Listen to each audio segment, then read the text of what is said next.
दुलाराय बर' फरायसा आफादनि 56थि थान्दै जख'न्थाइ बियो फैगौ फेब्रुवारि दाननि 2, 3, 4 अक्ट'आव बियो जागायजेनसिगोन आरो जोंनि बानजाय आफाद हिसाबै जोङो जिखिनि मावनांगौ बे हाबाफारिखौ जोङो 90 जौखोन्दो बेयाव जों जानायखौ दा नुबाय आरो माने 10 जौखोन्दोसो दा जोंहा एसे दंबावो आद्रा बेबो जों आसा खालामदों गाबोन नङाबा समफोरनि गेजेराव बियो आबुं जासिगोन दा जोङो गासै आसाम आरो आसामजों सिथाबनानै थानाय वेस्ट बेंगल मेघालय ओरै शिलं आरो गुबुन गुबुन इउनिभारसिटिस आरो आसामनि बाहेरायाव थानाय जेरै दिल्ली चेन्नाइ ओरै चन्डीगढ़ बेनिफ्रायबो एबसुनि दालाय आफादनि जोंनि थान्दै बिथांमोना बेयाव बाहागो लाफैदों आरो बिथांमोनखौ जोङो सिबिनो थाखाय बरायनो थाखाय जोङो बानजाय आफाद हिसाबै जोङो बिथांमोनखौ बरायनो साखाफारा जानानै दङ थानायनि थाखाय जोङो जेरैबायदि बेयाव पेन्डेल खालामनांगौमोन बेखौ बानजाय आफाद हिसाबै जोङो दुब्लियाव जिहेतु जोंनिया दाबो रानाखै बे हिसाबै बारा जों एकमडेट खालामनो हानाय नङा दा बिनि अनगायै जोङो जोंनि खाथि खाला थानाय गोबां बेबादि गुदि फरायसालि गेजेर फरायसालि आरो गोजौ फरायसालि जोंहा दङ बियो 2 किल'मिटार रेडियासनि गेजेरावनो जाजोबगोन दा बेनि थाखाय बेयाव जों एकमडेट खालामनो थाखाय बिथांमोननि थाखाय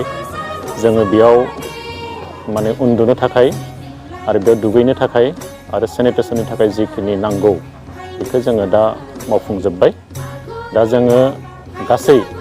3,000 जोङो डेलिगेटफोरखौ थानो हानायनि थाखाय बिथांमोनखौ एकमडेट खालामनो थाखाय जोंनि थाग्राखौ जों रेडि खालामबाय बेनि अनगायै जोङो मिथिनाय बादिब्ला क'क्राझार चिरां उदालगुरि आरो बाक्सा बे जिल्लाफोरनिफ्राय माखासे आनसलिक कमिटिस आरो डिस्ट्रिक्ट कमिटिसफ्रा बिथांमोना बेवहाय फैनानै गावसोरनो बेयाव पेन्डेल बानायनानै बिथांमोना थाफैनायनि खोथा बुंदों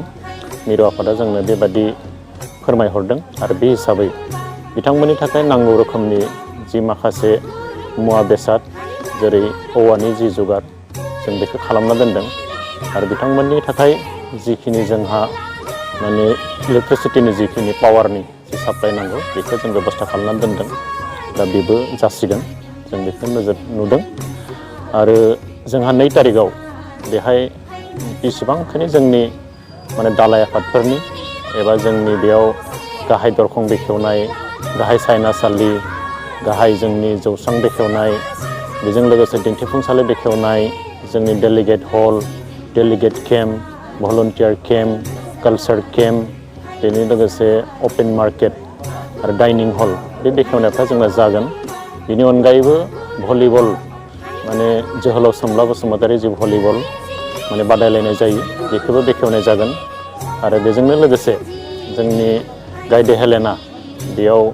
आइजोफोरनि थाखाय जि मोनसे काबादि बादायलायनाय बेनि बेखेवनायाबो बेयाव जागोन दा 2 तारिखआव जोंनि बे हाबाफारि दङ गाहाय दरखंखौ जोंनि बेखेवनानै होगोन जोंनि आसामनि केबिनेट मन्थ्रि जोंनि बिनि लकेल MLA अजन्ता नेउग बायद'आ बेखेवनानै होगोन आरो बेजों लोगोसे गाहाय जोंनि जि जौस्रां आरो गाहाय सायनासालि बेखौ बेखेवनानै होगोन आसाम आयेन आफादनि बुंथिगिरि बिस्वजित दैमारि बिथाङा बेजों लोगोसे गुबुन गुबुन जोंनि बिटिआरनिफ्राय जलेन दैमारि बिथाङा जोंनि आलासि जिरायसालि बेखौ बेखेवनानै होफैगोन आरो बेजोंनो लोगोसे जोंनि बिटिआरनि EM दावबैसा बिथाङाबो माने बेखेवनाय हाबाफारियाव बाहागो लाफैगोन दा बे सानखालि जोङो माने गुबुन गुबुन जोंनि दालाय आफादनि आरो जोंनि गोनां जिखिनि बेखेवनाय दङ बे बेखेवनायाव जोंनि आलासि बिथांमोना बाहागो लाफैगोन सानजौफुनिफ्रायनो माने 12 रिंगानिफ्राय गुबुन गुबुन जिल्लानिफ्राय सफैनो हानाय आरो गुबुन गुबुन माने रायजो एबा गुबुन गुबुन जोंनि महानगरनिफ्राय सफैनो हानाय जिखिनि थान्दै बिथांमोना 12 रिंगानिफ्रायनो सफैगोन बे हिसाबै बिथांमोनखौ बरायनो थाखाय जों साखाफारा जाबाय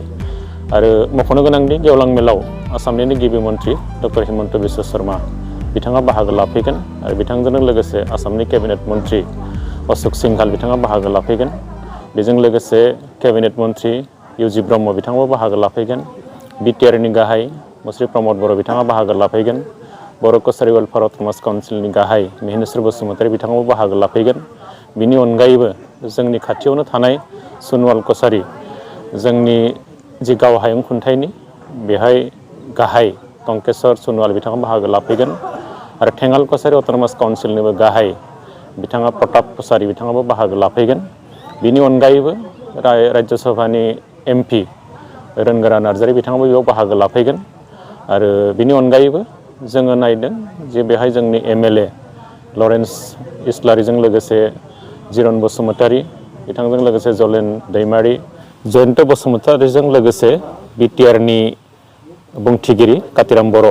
आरो BTRनि गोबां EM बिथांमोना बेयाव बाहागो लाफैगोन आरो बर' कसारि वेलफेयार अट'नमास काउन्सिलनिबो जोंनि EM बिथांमोना बेयाव बाहागो लाफैगोन। जों आसा थिदों जोंनि नैबे दुलाराय बर' फरायसा आफादनि 56थि जि थान्दै जखनथाइ बियो आबुङै मोनसे महर मोनगोन।